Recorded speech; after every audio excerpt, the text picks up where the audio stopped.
Hello, everybody, and this is Peter Goldstein, founder and Chief Synergy Officer for We Did It Health, with another exciting workshop here for you.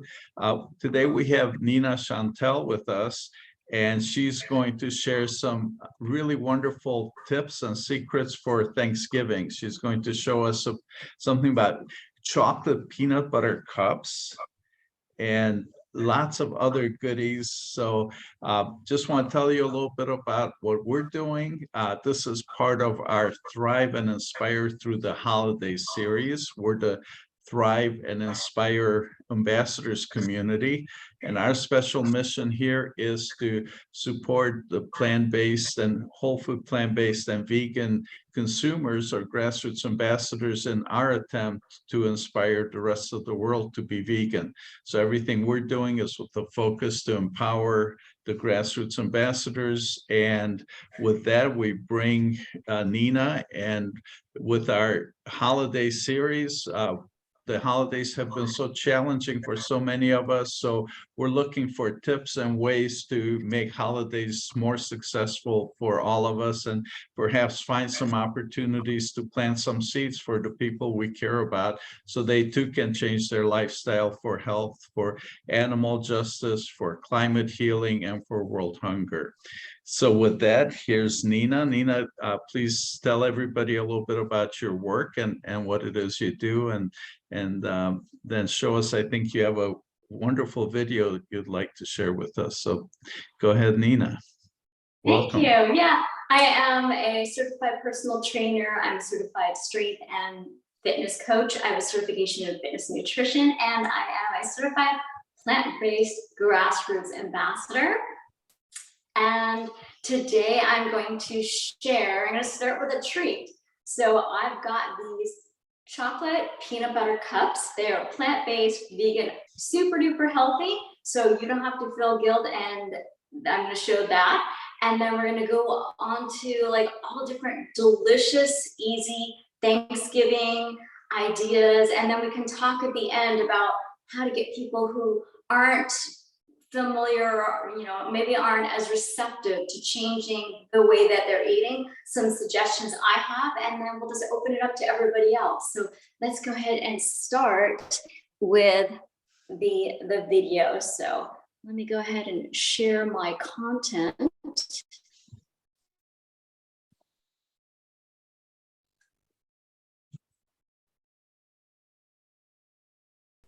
For these chocolate peanut butter cups, I am using 2 ripe bananas, and the riper they are, the sweeter the dessert will be.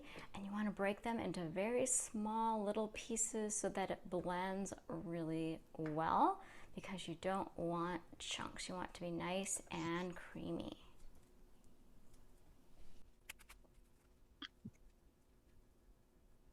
I'm going to blend it without the other ingredients because I don't want the cocoa powder to go all over. I am using 2 tablespoons plus 2 teaspoons of cocoa powder, and I'm going to level it off with the back of a knife. I want it nice and chocolatey. I'm using 2 tablespoons of creamy, unsweetened peanut butter. Peanut butter is really high in fat, but it is going to be divided amongst all these different trays, so it's not going to be high in fat. And you definitely want to measure your peanut butter because it's so easy to overdo it.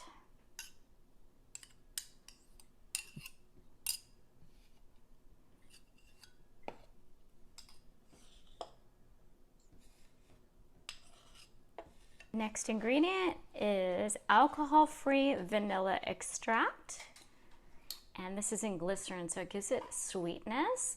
And when you are not baking, you want to make sure that your vanilla is alcohol-free. And I'm going to use 2 full teaspoons. Blend again until smooth and creamy.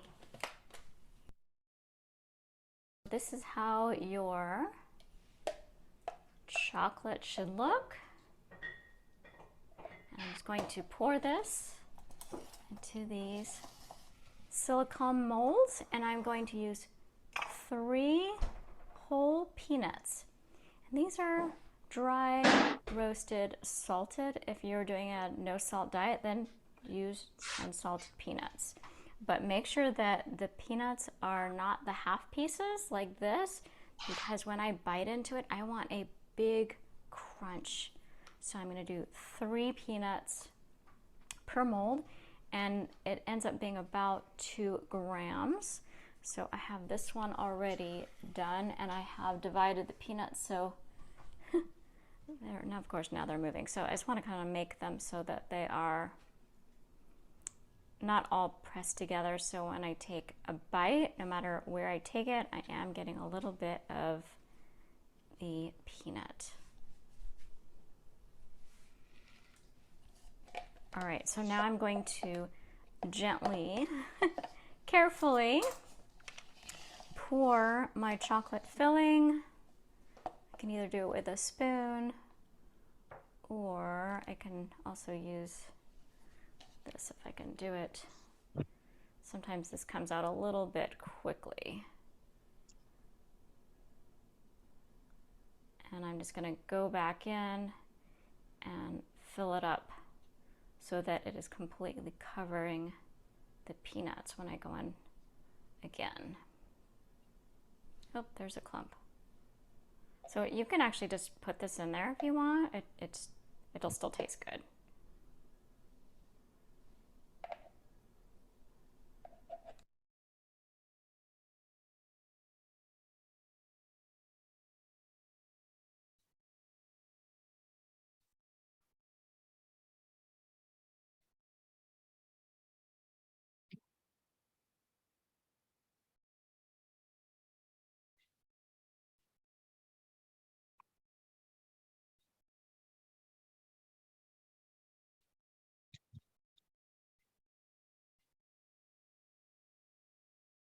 This made just over 2 of these peanut butter cup molds. So each of these is 9. So I made 20 of these peanut butter cups, and now I'm going to add coconut flakes. These are unsweetened, unsulfured coconut flakes.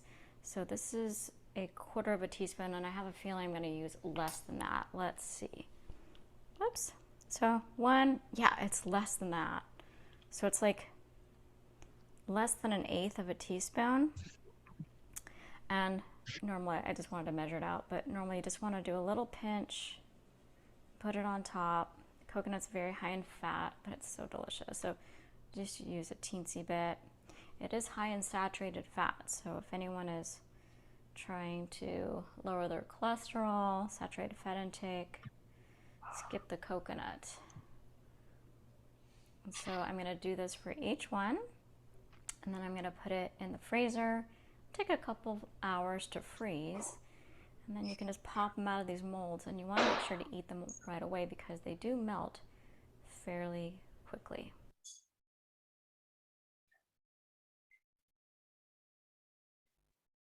What happened? I'm on, showing. I just took these out of the freezer, and now if you're tempted to taste the batter before it's frozen, you might say, oh my gosh, it's bitter, did I do something wrong? No. Kind of like when you bake something where it tastes different after it's cooked, it tastes completely different after it's frozen. So it's chocolatey, it's cold, it's crunchy, and it's just the right amount of sweetness. You do taste a little bit of the banana. So if you want more of the peanut butter flavor, just add more peanut butter. And every single bite, I taste the peanuts, and I'll put the ingredients and how to and the notes. So it's only 37 calories for each one. So way less calories than a typical peanut butter cup. And you'll notice that my recipes, they have no oil, I have no sugar, no flour. So now I'm looking for, there we go. Let's go into the presentation. So, all right, so we're talking about, there's so many vegan dishes online, but what about low fat? So these dishes are low fat, plant-based, and plant-based doesn't necessarily mean vegan. So I like to also say plant-based vegan Thanksgiving, but people who aren't vegan, they're not really receptive to the word vegan. So you can just say plant-based. But Thanksgiving is one of these traditional holidays. And for a lot of people, tradition means eating the same foods year after year. And they're not as open to changing their traditional foods. But that's what we're here today, to see if we can get people to make those changes. Even if it's incremental, every little bit will help. So you gotta start with a salad, right? It's like the healthiest thing in the world to eat. So this salad that I used to make was one of my favorites, but it was pan fried in a bunch of oil, and it was just a big mess. So I've been transforming recipes since my mom said I was 10. She said she put me in the kitchen when I was 10. So I've been cooking for pretty much my entire life. So this is really easy, and this is wonderful, and you can make this anytime. So all you do is you have arugula, so you could make an arugula salad, and then I take acorn squash, and then I just roast it, and then I just slice it, put it on the salad. I add pomegranate seeds. Now, pomegranates are really messy. If you ever made it, it'll stain your hands. It'll be a big mess. So I just get the pomegranate seeds that are frozen. And then the night before, I just put it in a little container in my fridge. The next day, they're defrosted. And pomegranate seeds, they're like tart and crunchy because it's a seed with a little bit of sweetness. It's really wonderful. And then I sprinkle pumpkin seeds on top. And then on top of that, a little bit of balsamic vinegar. And I get the oil-free balsamic vinegar. So it's just pure balsamic from grapes. And on my blog, which is realdiethelp.com, which I have all sorts of vegan recipes on there, on the right-hand column, you can click on oil-free balsamics, and it'll take you directly to this one site that has all their dressings are oil-free. So great introduction. Heck, you could just have this for the whole meal. So a lot of people, for Thanksgiving, it's all about the turkey. And you know what's interesting is most people don't even like turkey. I mean, it's dry, it's stringy, it takes forever, it's a lot of prep, it's messy. And the only thing that's good about it is really the cranberry sauce and, you know, the gravy. But, you know, people, they want their Thanksgiving. So I actually made these strips. I actually like making little strips. That is from tofu. So, I mean, you can always buy tofurkey, which is processed, and I don't know what's in it. They can have all sorts of funky ingredients, but this is very simple. All I did was I got firm tofu, and you can always get extra firm, which might even be better. So I drained out the liquid and I pressed it. So there's two different types of tofu presses, whichever one you want. And then all I did was, so I just got as much liquid as I could out. I sliced it into these little strips, and then you can put poultry seasoning or adobo seasoning on there, and you just bake it and you just flip it and you add coconut aminos. So that's your salty element. I don't like using salt. It's just too much sodium. I like a coconut aminos because it gives it more of that briny flavor. So that's just an option. So the gravy is typically made with the drippings from the turkey, and people also add butter. I used to add margarine, which is not good either. But instead, what you can do is you just make a mushroom gravy. You can put it in a saucepan. Just put a bunch of mushrooms, coconut aminos. You can do your garlic, your spices. And then you thicken it up with a little cornstarch with water, and that's how you can thicken it. So that's a good option. But the thing about turkey is it's a bird, and we don't want to eat birds, especially because if you look back at history, they still they contain bacteria and viruses, not to mention cholesterol and saturated fat. And So they carry and transmit influenza, also known as flu. So the 1918 flu pandemic, it came from birds typically. And so it typically comes from chickens, but it can come from birds. And so, yeah, and that pandemic killed between 50 and up to 100 million people. And the flu, influenza, is the most dangerous type of virus there is. And the next one might be coming. So we really should not be eating birds. No one, even meat eaters, we shouldn't be handling them. We should just be adoring them and their chirping sounds. But just had to put that out there. All right, so mashed potatoes. So we've been making dairy-free mashed potatoes my whole life, and because I'm allergic to dairy, so I've never eaten dairy. And then when I have had dairy, it was because it was accidentally put into my food, and I got very, very sick. So we've been making my whole family mashed potatoes with vegetable stock. And so we just, boil it, mash it, and then you can mix it up, and then you can take the whole head of garlic and you just roast it. And that has a really wonderful, like, buttery flavor to it.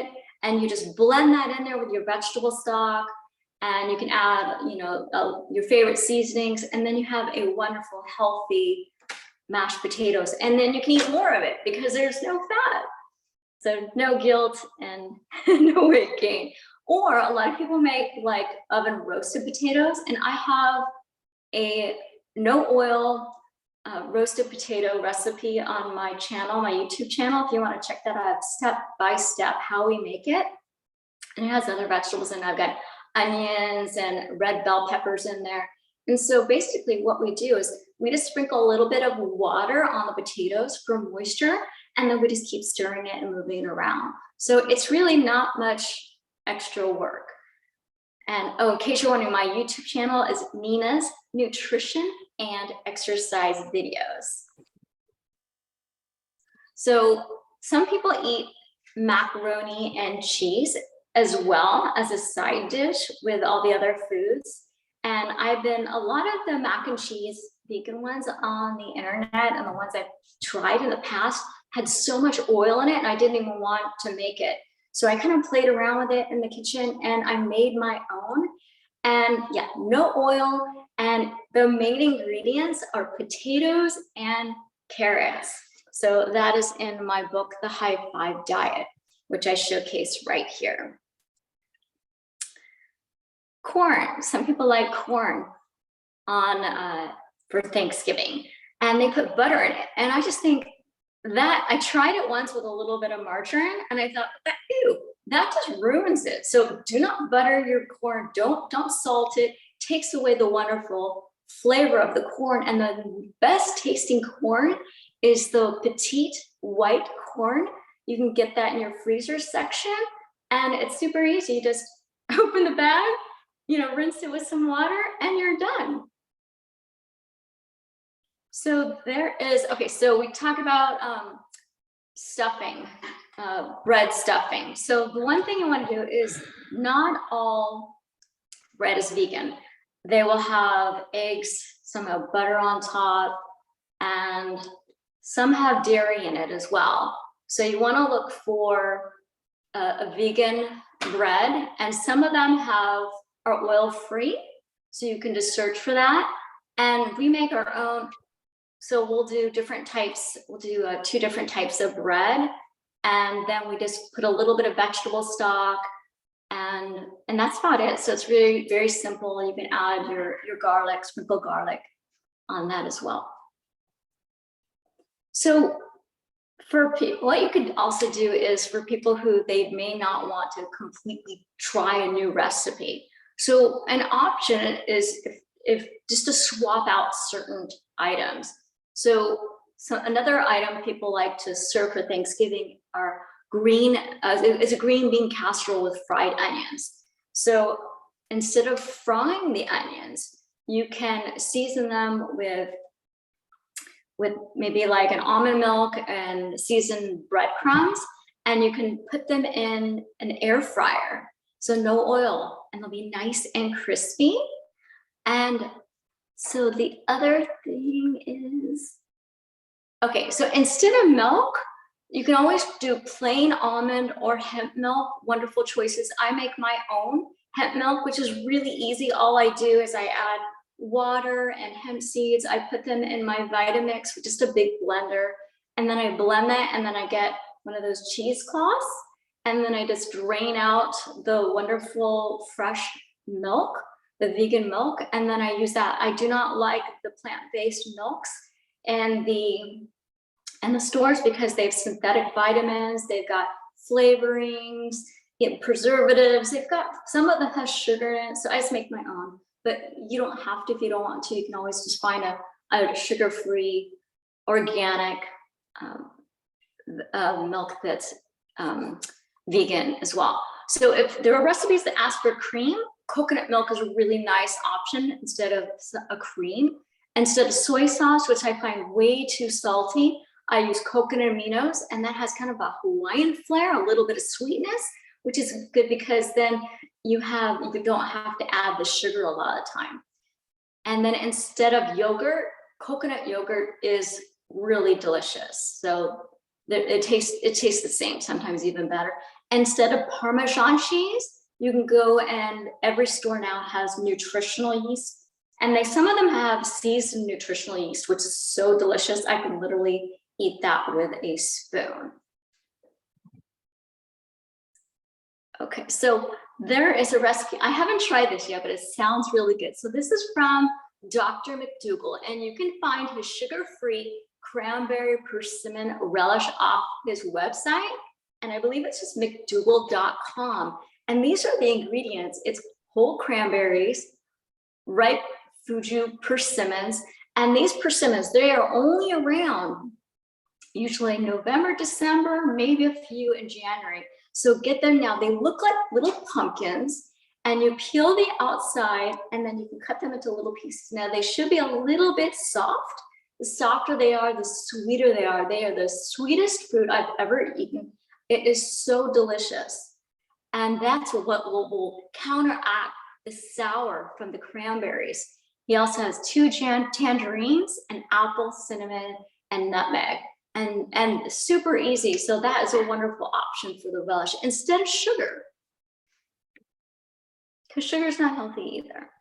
So instead of pecan pie, I'm telling people, try my pecan pie alternative. And I named these pecan pie cookie bites. And the main ingredients are pecans, I've got dates, and I've got cinnamon. Those are the main ingredients. And I just kind of mashed them all together, and they're so delicious. And that one is available in my cookbook called Slimming Dairy-Free Desserts and Smoothies. And this book I revamped. So everything is vegan now, but they wouldn't let me change the title. So I couldn't change it to plant-based, but everything in there is vegan. And instead of pumpkin pie, which people don't, like, seems like half the people like it and half the people don't. It's so heavy in sugar and fat. So these are really wonderful. I made these are mashed. I did mashed sweet potatoes, and I put coconut flakes in there, and I put a little pecan right in the middle, and then I made it really pretty by putting in the little cupcakes. And the recipe in that is in my book, but it's only a couple ingredients. I try to make things really simple, low fat, and it's got to be delicious. So you've got the recipes, but the hardest part of all is getting people to make the change and be receptive. So the first thing I suggest is just tell the truth. For you tell the truth. If you're asking somebody to make these changes, you have to tell them why you think this is important, and put it in such a way where it's to benefit you, not to benefit them. Like, you're not trying to tell them what to do. You're saying, I need this for me. And so for me, it was because I have a dairy allergy, and I cannot eat these foods that how people typically make it, because it will literally make me sick. It'll make me go into anaphylactic shock. And so whatever the reason for you is maybe it will be because your cholesterol will go up, which we know is true. You know, you can't have the oil, the sugar, the saturated animal fats, because it will raise your cholesterol. If you have diabetes, that will impair your blood sugar. It would be because it doesn't make you feel good. And so it just makes sure that you're being very truthful. And then who's the person that you're talking to? So if I'm having a conversation with my mom versus a conversation with my neighbor, it's going to be a completely different conversation. So you have to really narrow it down to figure out who it is that you're speaking to. Talk to them first, and then you can really customize that conversation. Are they partial to making changes, or are they completely closed-minded? So keep that in mind. Who is cooking? Now, some people don't even cook. Some people just go to the market and they just pick up stuff and then it's heat the day up. So in that situation, that might be really tough because they might not have those alternatives. But if they are picking something up, maybe you can bring something. Is that possibly an option? Bring your favorite dish. So, and then what I've done, I brought my own. So either for many years, I would have people come to my house, then I could make things my way. And then I was in complete control of everything. So that was helpful. But sometimes people wanted me to come to their place, or I was going to be out of town and going to their home in another part of the state or a different state. So when I was if I was going to someone's house and it was nearby and I knew there was going to be nothing for me to eat, I would bring my entire meal, and I would put a little sack lunch, and I would just let them know ahead of time I'm going to bring my meal because I can't risk getting sick. And you know, I'm sure their meal's wonderful. And I would put it in the microwave, and then I just put everything together in a plate. And what people would always look at my plate and go, yours doesn't match. What are you eating? And it would open up the conversation when people were always interested in what I was eating and they wanted some of mine. So I would always bring a little extra so people could try it. And then for people who I was going to their house and I was in a different state, I would tell them ahead of time, is there something that you can make that I can eat? And so what they usually did is, you know, people, if they like you, they'll be accommodating. And so they would say, oh, you know, we were going to make it this way, but for you, we'll change this ingredient, or we'll make something for you. So that's just some of my thoughts. So I'll get out of this screen. And then if anyone has Q&A questions, we'll answer them. So let me get out of here. So, did I do good? You did great. Okay. Oh, that's just amazing. Opening conversations, that's such a good thing to do. And you have some wonderful treats there and great ideas for a meal. Have you had an opportunity to actually inspire somebody and open some great conversations at Thanksgiving dinners? Could you share some of your stories? Let's see. Well, you know, I haven't gone out for Thanksgiving for a couple of years now. Oh, that's but for gosh, I'd say for the past 10 years, maybe even longer, I've been making all the meals. And the only time that I went was the one where I would share the discussion with her. Before that, I would bring my own.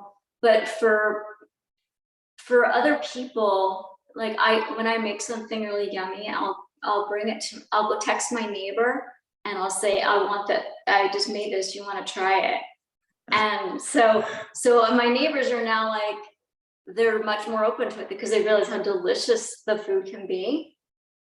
And I even just brought my neighbor some frozen grapes. And she's like, what is this? I said, it's nature's candy. And she's like, what? And so she's like she said she couldn't believe it was like frozen grapes because it tasted completely different. But just introducing people to things they've never tried before. And then, so I've got my mom is 95% vegan now. She's off her medications. I'm trying to push her to be 100, but she's 80. So, but I think I'll get her there. And then her boyfriend, who's Italian, so he's much more open to it now. So I got him to read the China study, which is very persuasive and something that I really wish every doctor would read.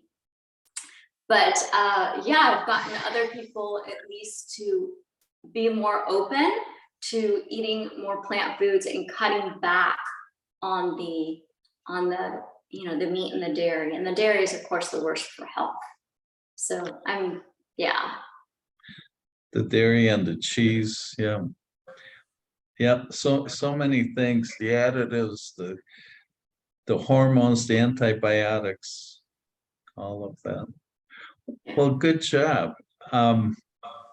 Did you do you have you published a book, cookbook? Can you talk a little more about that?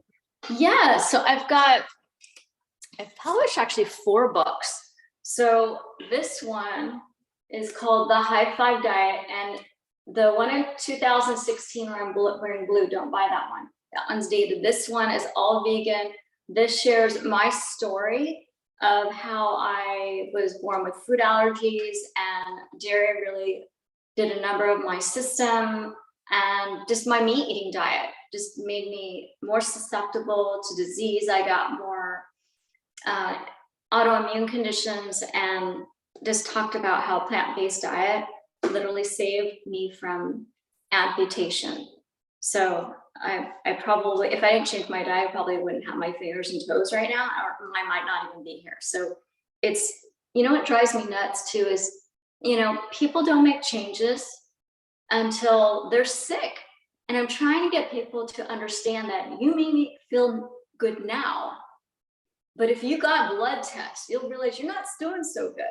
If your blood sugar is even borderline, you're not doing good. If your HDL is not, or your HDL, even if your HDL is high, that's still fat. The LDL, if that's high, you're not doing well. So people will say, I'm on medication. If you're on medication, you're not doing well. So you need to do this now. Like Dr. John McDougall had a heart attack at age 18. So this starts the moment you swallow whatever it is that's dairy, animal product, oils. So those 3 are the worst. So the moment you start eating those, the moment your health declines. So it's really important that people don't wait till you're sick. That's so much harder to reverse your condition. It's to do this now.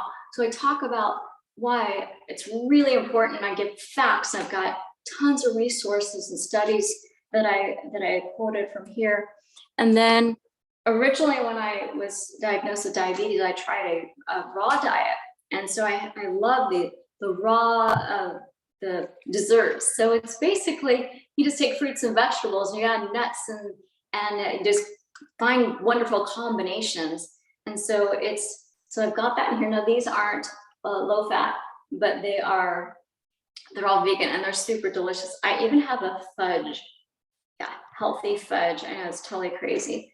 And then for people, I actually created a food diary for people to become vegan. So what I do is I grade them. So the more dairy and meat and animal stuff you eat, the more your grade drops, and because the more your health will drop. So there's a system here, and I go over it in the book. And that way, every day you write down what you're eating, and then you just go to the scoring system. And then people can log in their score. So if you get a 5, you get an A. So that means you ate. And then there's ways to increase your scores, like exercise. That's really part of it too. You gotta move. We're meant to move. So this will help everybody eat more plants and be healthier and understand the process. Oh, beautiful.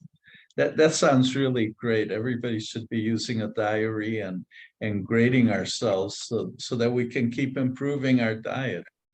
Yeah, it's amazing. I remember I've heard of this study. They do autopsies of the young soldiers that die in action.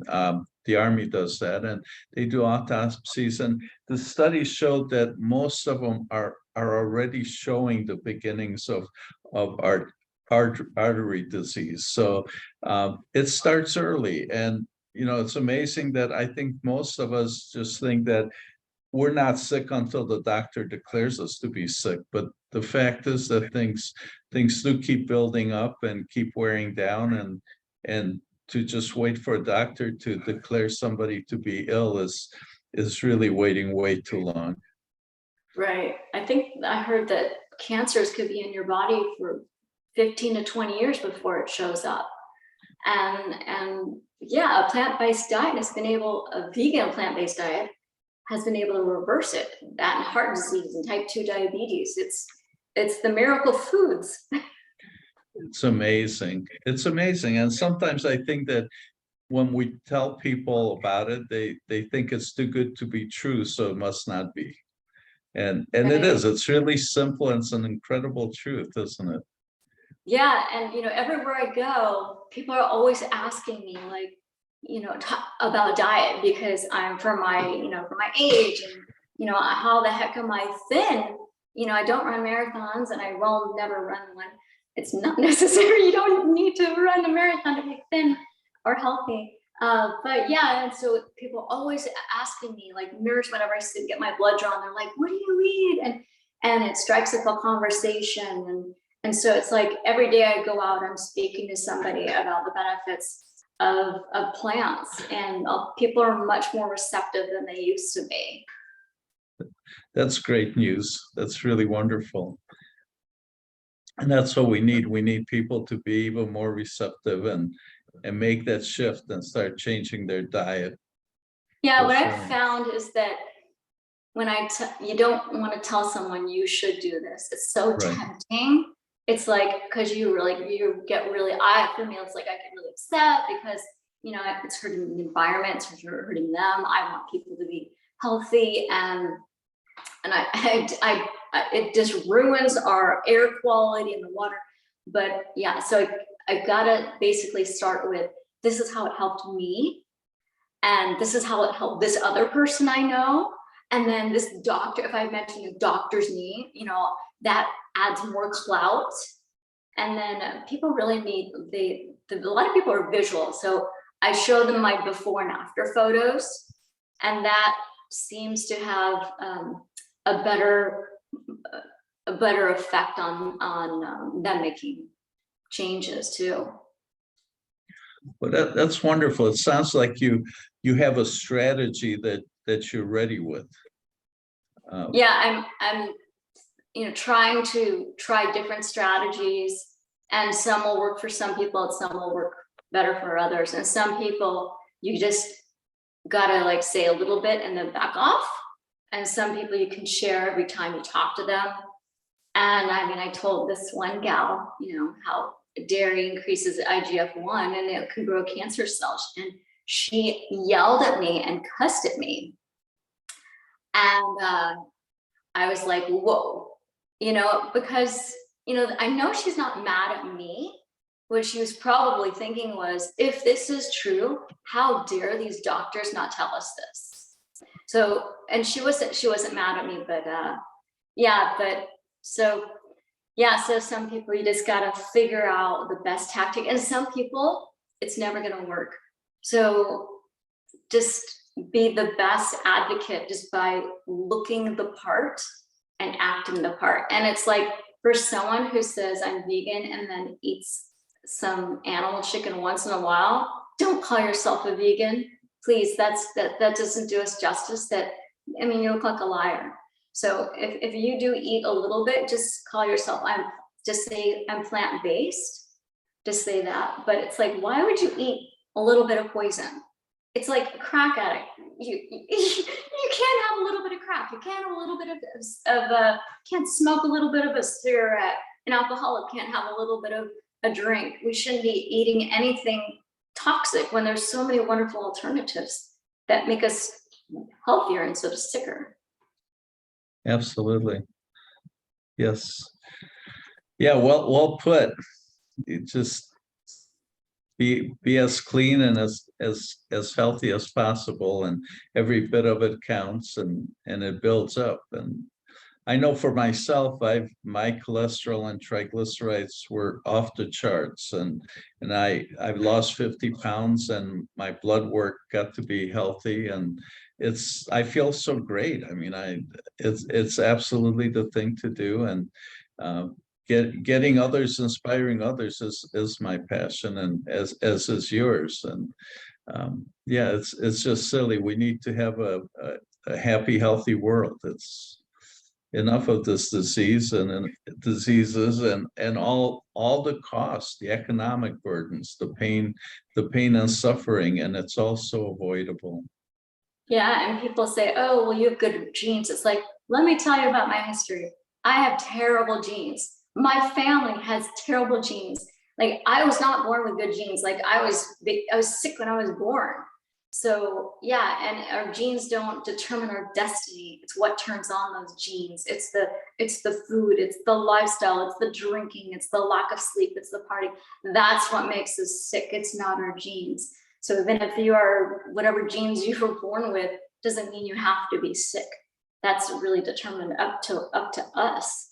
And what's for these ladies out there who want plastic surgery, you don't need it, because if you do a healthy diet, your body will heal itself at a cellular level, and your skin is the last thing your body repairs because it's the least important.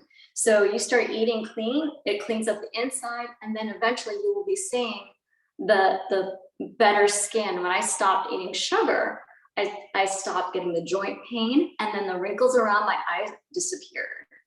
And so now, as I'm eating cleaner, my skin's even better. I'm not even wearing any foundation or blush. I'm over 50. So yeah, so it has so many benefits, this diet. Absolutely. And time for more people to know about it, and really time for the doctors to be telling the truth about all this, for sure. Yeah. Yeah. It's unfortunate a lot of the doctors not open to it, and because they haven't heard it, because pharmaceutical companies don't want people to know about this, because then everyone's going to be too well and won't be taking their drugs. Yes, they do have conflict of interest, don't they? Yeah. Yeah. Absolutely. So tell us a little more about your offerings and how you work with people. So I work with people to train them. So I'm a personal trainer. So we start with exercise, and I customize it per person. So working with one gal, she's in her 30s, and my oldest is 80. So obviously the one who's in her 30s is not the same one. And the funny thing is, I have this other gal, she's 60. Her workout is harder than the girl in her 30s, because I've been training with her for years. And so I help people with the mobility and the strength. And then of course I'm going to throw in little tidbits about health and nutrition. Everybody wants to lose weight, but here's the thing that a lot of trainers won't tell people is exercise is most likely not going to result in weight loss. Maybe a couple pounds if you're very, very consistent, but a lot of times exercise will make people hungrier, so they're going to eat more. But if you eat the way you and I eat, it doesn't matter how much we eat, because we don't eat a lot of fat. We eat just plants, and so we can eat big portions, which I love. But yeah, I help people with the strength, and it's really important to move, because what happens is we end up with pain. And then if you stop moving so much, then it's going to be really hard to regain that strength. And so, I got in my early 40s, I ended up with frozen shoulder called adhesive capsulitis. That's something that senior citizens get. And I can tell you that's from my diet. It was from the hormones. Excessive hormones can have a problem with that, from having calcium pills when I should have just been eating salads. I think all those things contributed to it, and I had it in both my shoulders. And so, I mean, I couldn't lift my arms higher than this.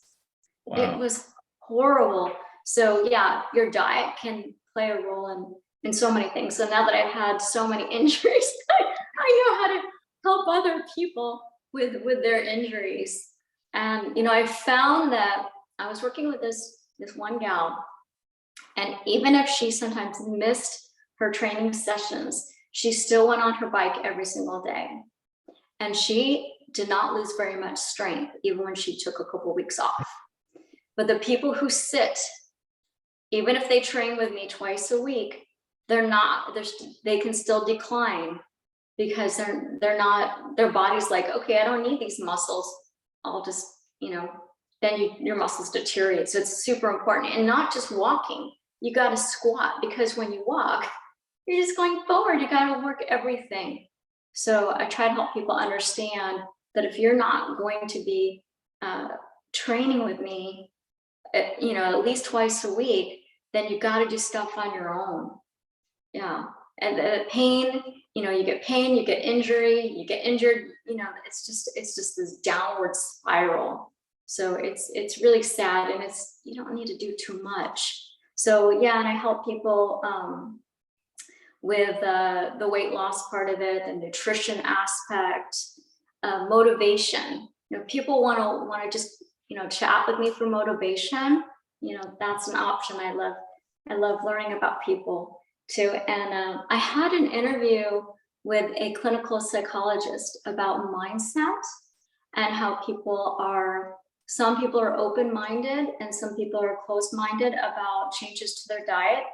And so that's on my YouTube channel. People can watch that. And that was really, I thought I learned some new stuff on there. So, you know, I read a lot. And then I have another psychiatrist that's going to be on, I don't know when, I wait for his schedule. So he has some new thoughts. So I'm going to, that's going to be good. So, yeah. That sounds wonderful.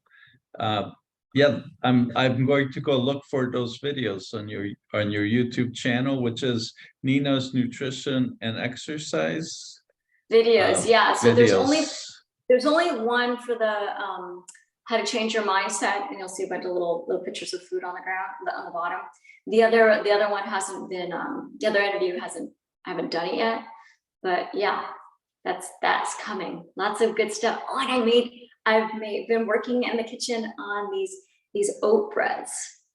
So I've got a banana oat bread. I've got one with blueberries. One I've made into a carrot cake, and I've got what's the other one? Apple. Oh yeah, I did pineapple this morning, and I've already eaten almost half of it. But the whole loaf is under 1,000 calories, because I just got rid of the nuts, and I've got, you know, no eggs. It's oats, it's bananas.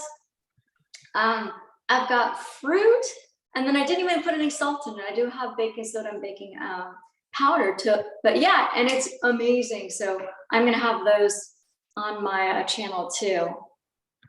That's beautiful. I think maybe I'll learn to make it and have it for breakfast instead of my oatmeal. Yeah, it sounds like basically oats. Yeah, it's because you know, when I make my oatmeal, it's just water, you know, oats. I put a banana in there. I'm like, it's the same thing, and now I don't have to clean the pot. Beautiful. All right, well, we're running out of time here, so I'd love to invite everybody back. Nina's going to be our special guest at the same time for the next 4 more Mondays. So it's regular thing Monday at 2:00 Eastern. And looking forward to hearing more from you. And thank you so very much. Would you like to tell people, give them a little sneak peek at what's coming next? Do you have that with you? Thank you. Yeah. Okay, so I have to look at my notes. Yes. Okay, let's see. Okay, so Okay, so next episode, I'm going to call this next one, episode 3, baked apples with banana cream sauce. And I'm going to talk about how to get others to try vegan holiday treats. And then if there's any questions, wonderful. The next one, I'm going to make a berry crumble granola recipe, no sugar, and how we're going to talk about how to go vegan over the holidays. And the next one is oil-free, sugar-free, sweet and spicy popcorn, and how to influence by looking and acting as a vegan role model. And then I have some ideas for other ones, such as weight loss on a plant-based diet, and the other one talking about diabetes. Beautiful. Well, thank you very much. And everybody, please comment and send us your questions, and we'll look to address your questions next week and the weeks after.